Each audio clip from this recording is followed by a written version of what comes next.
Pel cap del Mario passen coses a una velocitat molt més ràpida que la de la cinta transportadora.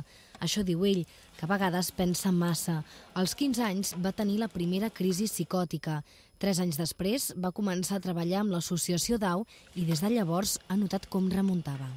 Te relacionas, te mueves, piensas, no estás en casa encerrado, tienes tu nómina, se agradece mucho.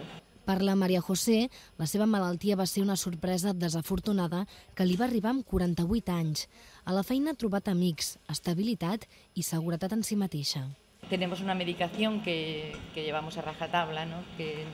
Entonces sabemos que podemos funcionar bien, porque aquí lo estamos demostrando, que venimos todos los días a trabajar, cumplimos nuestro horario, o sea que sabemos que podemos seguir una rutina de trabajo. L'empresa va començar a funcionar el 1996. Ara hi treballen 34 persones, de les que 29 pateixen trastorns mentals greus.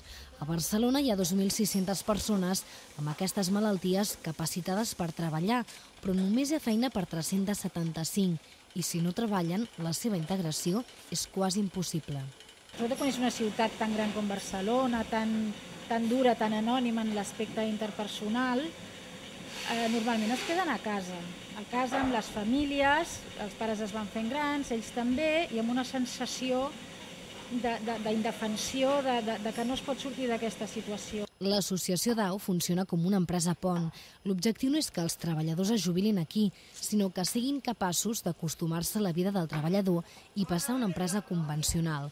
Cada any, entre el 5 i el 10% de la plantilla fa aquest pas.